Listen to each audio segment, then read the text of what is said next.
জোনাদের বয়স হচ্ছে 5 বছর। সে আসছে মাইজদি সদর থানা থেকে। তার সমস্যাটা হচ্ছে সে এখনো বসতে পারে না এবং কি দাঁড়াতে পারে না।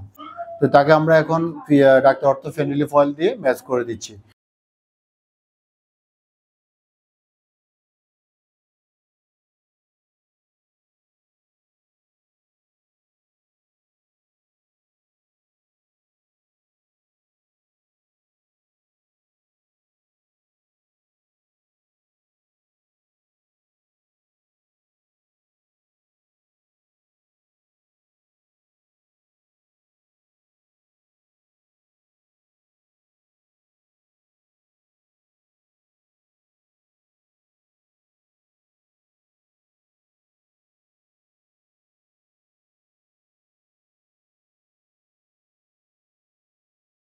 এইভাবে মিনিমাম আপনাকে রোগী সুস্থ হওয়া পর্যন্ত আপনাকে এই অয়েল দিয়ে এই ব্যায়ামটা করে যেতে হবে।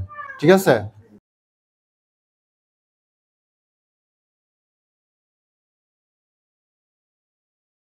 রেগুলার 1 থেকে 2 বার 10 থেকে 15 মিনিট পর্যন্ত প্রতিদিন যদি আপনি যদি অয়েল দিয়ে এভাবে ব্যায়াম করান, তাহলে ইনশাল্লাহ 1 থেকে 2 3 মাসের ভিতরে আপনার বাচ্চা ইনশাল্লাহ সুস্থ হয়ে যাবে। ঠিক আছে?